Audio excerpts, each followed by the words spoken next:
The South Korean economy has continued to recover month after month, seeing solid growth in exports and employment. But the finance ministry says economic uncertainty remains high due to the surge in coronavirus infections, as well as external risks such as the sharp rise in oil prices because of the war in Ukraine. Suk-hyen reports. South Korea's major economic indicators are showing signs of growth, but the spread of the Omicron variant is feared to hit the recovery in domestic demand. In its monthly economic report on Friday, the finance ministry said the country saw a sharp rise in employment and exports. Last month, South Korea posted its biggest on-year job growth in 22 years. The number of people employed stood at 27.4 million in February, up 1.04 million from a year earlier.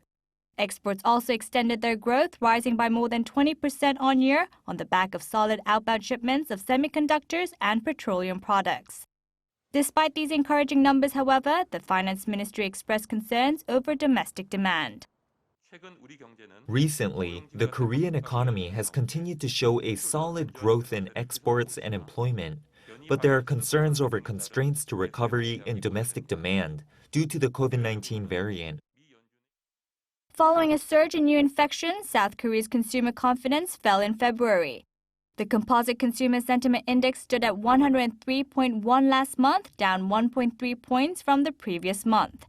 The finance ministry also noted that uncertainties remain high from external economic risks, including the recent U.S. rate hike and Russia's war against Ukraine. It said the crisis in Ukraine is stirring fears over high oil prices and disruptions to already strained global supply chains. The ministry also projects inflation to remain high in March amid soaring energy prices.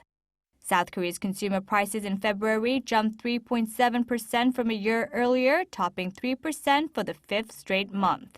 The ministry vowed to take risk control measures to cope with such uncertainties and said it will swiftly carry out the supplementary budget to help the country's economic recovery and its fight against COVID-19. Suk-hyen, Arirang News.